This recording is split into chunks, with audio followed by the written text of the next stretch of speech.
They are not the enemy, and they are, and they don't have to do their faith in any way other than the way they do their faith. And I will honor it and respect them and care for them in the best I can.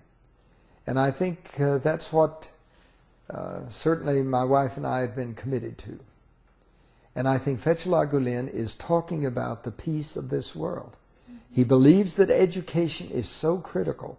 Well, my wife and I are dedicated to education right now. And we believe the same thing. That, you know, education isn't magic, but education is a necessary process to open people's awareness and give them understanding, both as to how to live in the world through the sciences and through general knowledge, and how then to live with each other in the world. That is the most critical thing of all. You know, my regret is that I think I'm too old to learn Turkish very well. You know, we have tried to learn words, but I'm not very good at it, you know. And so what I've started with, I'm going to learn names and that sort of thing. But I think I put that in the conversation to say, language is sometimes a barrier, gets in our way. And so I know that I am limited because I don't speak the language. But I will seek through my own limited way, through my language, to understand what my Muslim friends are saying, what they're trying to utter in the world.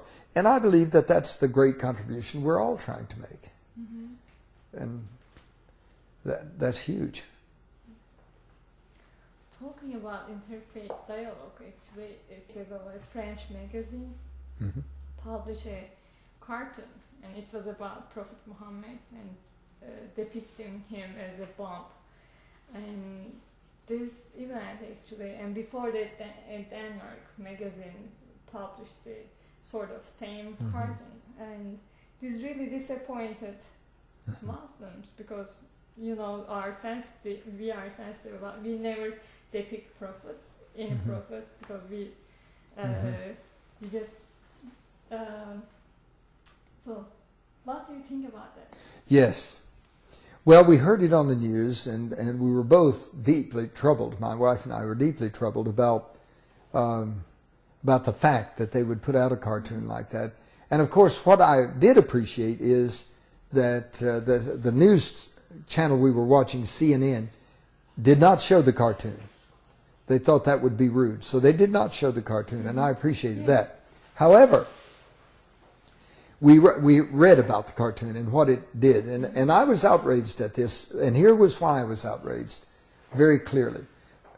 There are two things. One, I know in Islam you don't show the image of Muhammad, and in fact there is deep struggle over how art is to work in Islam. You know, there's a controversy over whether you make images of, and that's true in Judaism.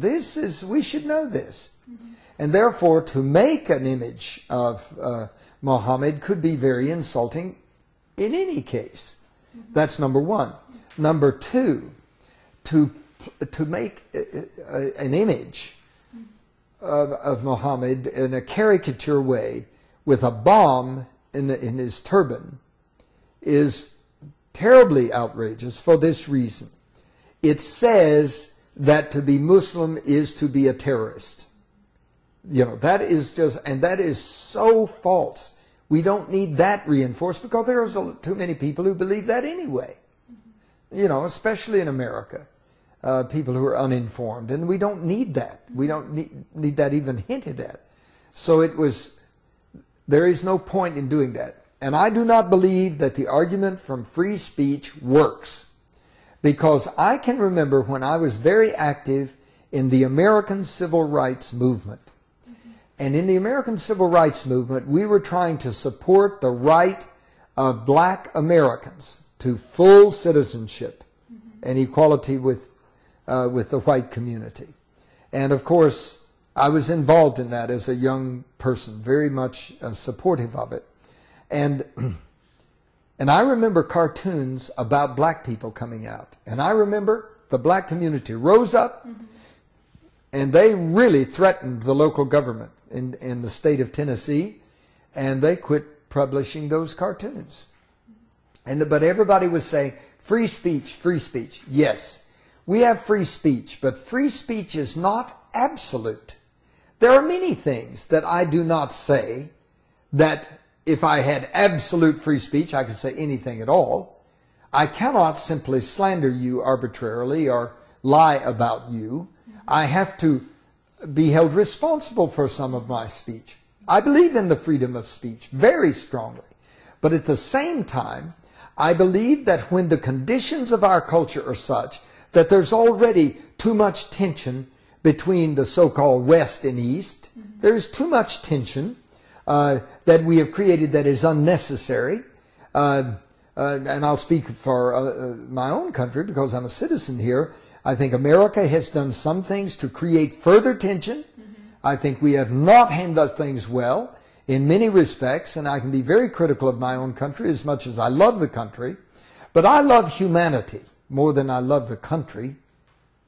And I love the human family. And I don't like it that when my country is the cause of children being killed in Iraq or Afghanistan or anywhere else. I just really dislike that immensely. Dislike is not even the right word. I abhor it, actually. Therefore, given all of the conditions, that cartoon was an outrage.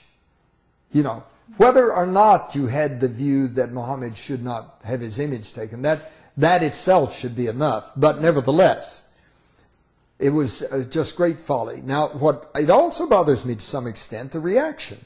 You know, that I think by, you know, burning down the embassy in Denmark, I don't like those things. But that's, again, I don't think we should trade violence for violence.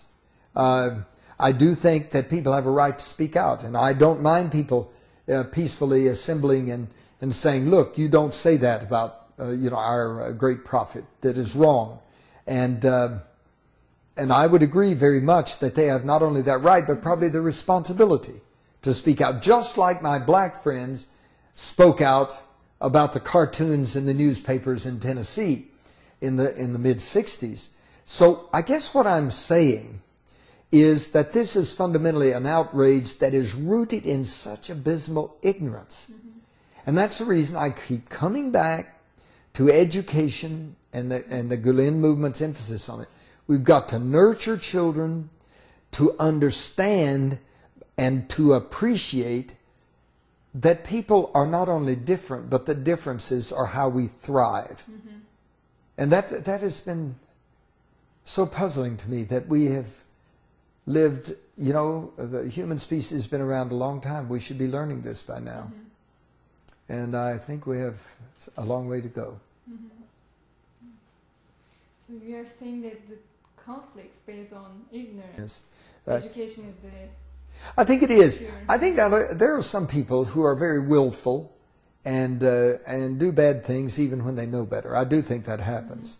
But I do think that the great majority of folk, and I run into it all the time, if you're a Muslim, you know, I don't mean I run into it, say, at the university, but I mean out in the world, you just run into it. If you're a Muslim, you're a terrorist. That is just such an outrage and so far false that they've got to be educated at least to that degree, it seems to me, just for starters. And one of the purposes of our religious studies program at this university is to open people up to the religions of the world and to an appreciation of them.